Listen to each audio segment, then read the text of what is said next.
પર થર્મેક્સમાં આપણને એક નંબર્સ આપણને ખાસ કરીને રિઝલ્ટ જે આવતા જોવા મળી રહ્યા છે અને આપણી સાથે એનું મેનેજમેન્ટ પણ જોડાઈ ગયું છે। થર્મેક્સના એમડી અને સીईओ आशीष भंडारी अपने साथ जोड़ाई गया है। गुड मॉर्निंग सर जी। सर सबसे पहले तो नंबर्स पर नज़र कर लेते हैं। इस बार मैं देख रही हूँ कि मुनाफे के तरफ तो हमें काफ़ी पॉजिटिव नंबर्स थे हमें देखने मिला। एपिटास भी अगर एपिटास के फ्रंट पर नज़र कर रही हूँ तो वहाँ पे पॉजिटिव नंबर्स है। मार्जिन में भी हमें अच्छी खासी रिकवरी देखने मिली है, पर रेवेन्यू फ्रंट पर हमें 2% करीब 2% का एक हमें यहाँ पर बोल रहे दबाव देखने मिला है। ऐसा पहली बार मैं देख रही हूँ कि रेवेन्यू के फ्रंट पे काफ़ी एक दबाव देखने मिला है। सर उसका क्या रीज़न है कि क्यों मतलब कि इसका मतलब कि और आने वाले वक्त को लेकर रेवेन्यू में क्या सिचुएशन रहेगी? नमस्ते आपको भी, आपके सारे दर्शकों को भी। रेवेन्यू में फ्लैट है, पिछले साल से 2% डाउन है। टेम्परेरी इम्पैक्ट है बिकॉज आप देखेंगे बैकलॉग अच्छा है। ऑर्डर्स में भी ग्रोथ एक्सपेक्टेशन से थोड़ी कम है बट 7% की है, तो बैकलॉग बढ़ा ही है। आगे आते हुए क्वार्टर्स में ये बैकलॉग रेवेन्यू में कन्वर्ट होगा और पूरे साल को हम देखें तो रेवेन्यू में भी अच्छा जंप देखने को मिलेगा। तो सर ओवरऑल अगर देख रहे हैं हम सेगमेंट वाइज की अगर मैं बात करती हूँ तो खास करके सबसे पहले मेरा फोकस पड़ रहा है वो है केमिकल सेगमेंट को लेकर, क्योंकि आपकी जो टॉप लाइन का करीब 20% हिस्सा है सर वो यूएस मार्केट से जुड़ा हुआ है। तो ऐसे में जहाँ पे 25% टैरिफ की बातें चल रही है लगाने की, तो वहाँ पर बिजनेस पर कितना इम्पैक्ट आ सकता है और ओवरऑल आप किस तरह से सिचुएशन को देख रहे हैं? जल्दी है कुछ भी कहना सिचुएशन में कैसे अनफोल्ड होगा। जैसा कि हमने देखा है टैरिफ्स में एक हफ्ता भी बहुत लंबा टाइम होता है। I am sure government to government बहुत सारे डिस्कशंस पीछे चल रहे होंगे जिनके बारे में हमें पता नहीं है। ओवरऑल जो यूएस का एक्सपोजर है थर्मैक्स के बिजनेस को करीब 3 से 4% का है, जो कि सबसे ज़्यादा केमिकल्स में, जहाँ पे जैसा आपने बताया 20% का इम्पैक्ट है। अगर ये टैरिफ्स लंबे टाइम के लिए चले तो इस बिजनेस पे डेफिनेटली थोड़ा इम्पैक्ट आएगा। इमीडिएट क्वार्टर पे इम्पैक्ट कम होना चाहिए क्योंकि 7 तारीख तक जितने भी शिपमेंट्स हैं उन पे पुराना ही टैरिफ रहेगा। तो उस रेजीम में हमारे काफ़ी शिपमेंट्स ऑलरेडी हो चुके हैं, पर अगर ये रिजॉल्व नहीं हुआ तो आगे आने वाले क्वार्टर्स में मेरे हिसाब से इम्पैक्ट आएगा। सर जहाँ पे हम यूएस में टैरिफ लगने की बात कर रहे हैं, वहीं दूसरी तरफ अगर हम देख रहे हैं तो यूके के साथ अपना एफटीए को लेकर काफ़ी चर्चाएं तेज़ अभी होते हुए नज़र आ रही है। तो क्या आप इसमें कोई अपॉर्चुनिटी देख रहे हैं आने वाले वक्त में आपके बिजनेस को लेकर? अपॉर्चुनिटी जी बिल्कुल अपॉर्चुनिटी होनी चाहिए। आज इस एफटीए के पहले हमारा यूके का बिजनेस बहुत ही कम था। अब जब ये एफटीए प्लेस में आ गया है, हम देख रहे हैं हमारे कौन से और प्रोडक्ट्स में हम क्या पार्टनर्स वहाँ ढूंढ सकते हैं और हमारे प्रोडक्ट्स को वहाँ पे एस्टैब्लिश कर सकते हैं।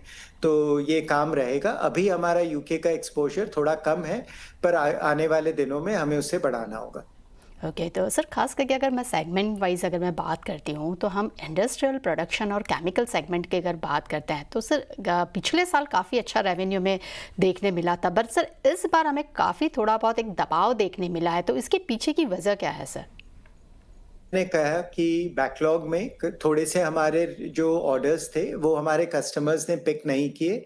2-3 के हिसाब से बारिश इस बार बहुत जल्दी आ गई महाराष्ट्र गुजरात वगैरह में, तो जो प्रोजेक्ट साइट्स थे वहाँ पे थोड़े एक्सपेक्टेड से ज़्यादा डिलेज हो गए थे, पर टेम्परेरी इम्पैक्ट है। बारिश की वजह से पूरा मानसून सीजन थोड़ा सा माइल्डली स्लो है, पर ऐसा कोई भी कस्टमर नहीं है जो इक्विपमेंट उठाना नहीं चाहता या किसी की कैश की प्रॉब्लम है या कुछ। ये सब थोड़ा सा टेम्परेरी इम्पैक्ट है, ठीक हो जाएगा। सर अगर मैं मार्जिन के फ्रंट की अगर जो बात करती हूँ तो इस त्रैमासिक में मैं मार्जिन भी देख रही हूँ, उसमें काफ़ी हमें सुधार देखने मिला है। खास करके अगर ग्रॉस मार्जिन की अगर जो बात कर रहे हैं हम तो 50% के अब हमें देखने मिला है। एबिटा मार्जिन भी हमें डबल डिजिट के आसपास देखने मिला है। तो सर क्या आने वाले वक्त में भी क्या इसे आप सस्टेन देख रहे हैं? पिछले साल के कंपैरिजन में मार्जिन इम्प्रूवमेंट हम डेफिनेटली प्लान कर रहे हैं और एक्सपेक्ट भी कर रहे हैं।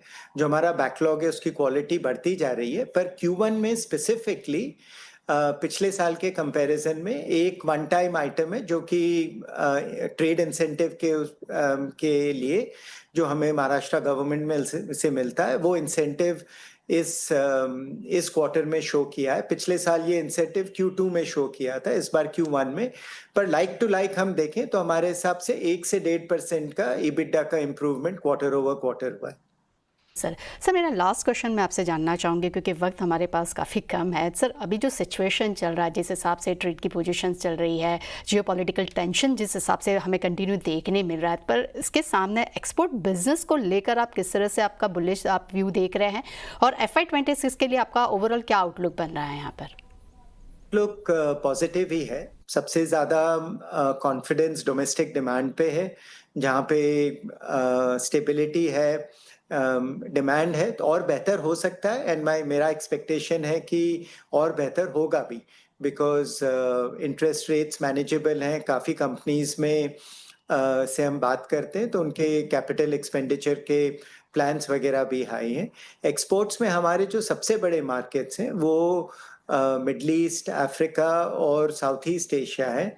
वहाँ पे ये टैरिफ्स वगैरह का इम्पैक्ट रिलेटिवली कम है, और जैसे जैसे हमारा इंस्टॉल बेस वहाँ पे बढ़ता जा रहा है, कस्टमर्स का एक्सेप्टेंस थर्मैक्स के प्रोडक्ट्स का बढ़ता जा रहा है, वहाँ पे इन मार्केट्स में हम और बेहतर कर रहे हैं।